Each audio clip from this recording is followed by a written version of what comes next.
पतंजलि कहते हैं ये चित्त में जो पंच क्लेश है, अविद्या, अस्मिता, राग द्वेष और अभिनिवेश, यानी अज्ञान, अहंकार, राग द्वेष और मृत्यु का भय। फिर पतंजलि कहते हैं कि ये ध्यान के द्वारा नष्ट करने योग्य है। ये पंच क्लेश प्रकृति ने जो हमें दिया है, ये मूलभूत संरचना है। चित्त है तो संस्कार है, अचित्त है तो संसार है, चित्त है तो शरीर है, चित्त है तो सब है। ये सब विविध प्रकार से चित्त को मलिन करते हैं। चित्त शुद्धि की ओर ध्यान ही हम लोग का नहीं जाता, परिणाम आसपास बहुत सारा कचरा इकट्ठा हो जाता है, चित्त पर बहुत सारी मैल की परत चढ़ जाती है और फिर चित्त मलिन हो जाता है। चित्त के पीछे जीवात्मा का वास है। हम भूल गए कि हम आत्मा है। पतंजलि भी एक शब्द प्रयोग करते हैं, उपनिषद में भी एक शब्द है हृदय गुफा, हृदय गुहा, वही जीवात्मा रहती। जैसे सुग्रीव ने कहा, मैं गुफा के द्वार पर शिला रखकर जब बाली भीतर गया मायावी को मारने, तो खून की धारा जो आई तो लगा कि बाली मर गया, कहीं मायावी निकल के हमें ना मार दे। सुग्रीव तो स्वभाव से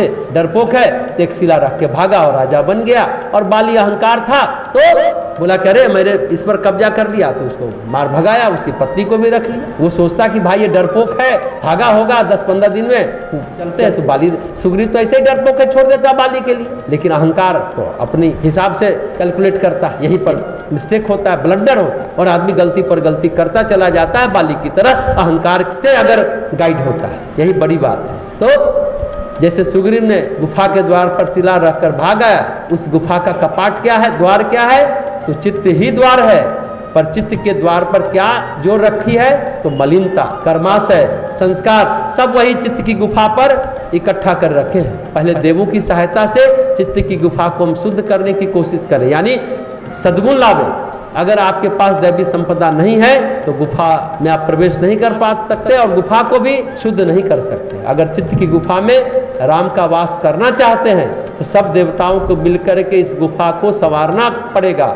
और गुफा संवरती है तो कैसी हो जाती है? पतंजलि कभी ऋतंपरा प्रज्ञा की बात करते, कभी स्फटिकवत ज्ञान की बात करते हैं, कभी धर्मेक समाधि की बात करते हैं, कभी विवेक ख्याति की बात करते हैं। ये सारे शब्द हैं अंतिम डेस्टिनेशन का। शुरुआत देवताओं को करनी पड़ेगी। हमारे अंदर जो देव वृत्तियां हैं, दैवी संपदा है, दैवी सद्गुण है, दैवी साधना है, ईश्वर भक्ति है, सबको मिलकर इस गुफा को रुचिर बनाना पड़ेगा। ये गुफा रुचिर है नहीं अभी। इसमें हमने क्या क्या डाल रखा है? मल, कचरा, मैल इकट्ठा कर रखा है, ईर्ष्या, द्वेष, लोभ, मोह, अहंकार, बहुत सारी चीजें। उसको हटाना होगा, तब राम विराजेंगे।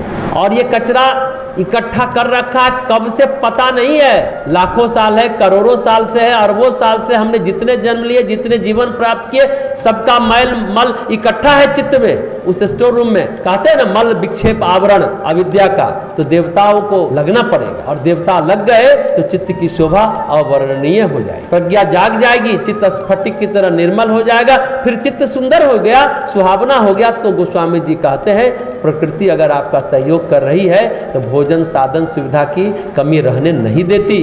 भगवान स्वयं आ गए, परमात्मा स्वयं बस गए, तो फिर देवता अपने आप आ जाते हैं। राष्ट्रपति आते हैं अगर आपके यहाँ, तो डीएमएसपी को बुलाना नहीं पड़ता, अपने आप आ जाते हैं। वैसे प्रभु के आगमन के समय ऐसा ही होता है। चित्त निर्मल हुआ, निरुद्ध आत्मा हुई, भगवान आ गए, तो सब मंगल ही मंगल है, समूची प्रकृति मंगलमय हो जाती है। तो कौवा काक भुसुंडी, पर चित्त शुद्ध कर लिया तो कहते हैं 4 कोस तक अविद्या, अज्ञान, ईर्ष्या, द्वेष उस काक भुसुंडी के पास नहीं था, नहीं जाती, 4 कोस ही दूर रहती है। ये चित्त की निर्मलता है, जो अंदर भरा है वही आपके बाहर है। अगर अंदर मल भरा है तो आपके आसपास ईर्ष्या, द्वेष, वही मल उमरता घुमरता रहे। शांत स्थिर होकर अपने देव वृत्तियों को, प्रभु को पुकारने में लगा देना है, भगवान का आवाहन करना है। राक्षस का है रूप, प्रेत का, पिशाच का, धन का, मान का, सम्मान का आवाहन नहीं करना है, परमात्मा का आवाहन करना है, सब कुछ आ जाएगा, अपने आप आ जाएगा। पतंजलि तब कहते हैं स्फटिक बत निर्मल। गोस्वामी जी उसी को क्या कहते हैं? फटिक शिला अति शुभ्र सुहाई।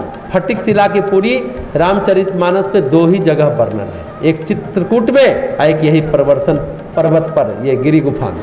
फटिक शिला बैठे रघुराई, चित्रकूट में कहते हैं। दूसरा चित्त की गुफा में सुख आसीन तहाँ 2 भाई, दो भाई कौन? ज्ञान और वैराग्य बैठे हैं फटिक शिला पर, प्रभु आसीन है। चित्त अगर शुद्ध हो गया तो भगवान को भी बुलाना नहीं पड़ता है, वो स्वयं आसन आकर जमा लेते हैं। ये शुद्ध चित्त की अवस्था है। पहले ही चरण में चित्त शुद्धि की अवस्था में वृत्तियां अपने आप निरुद्ध हो जाती हैं, अपने आप एकाग्र होती हैं, जितने आवरण हैं सब क्षीण हो जाते हैं।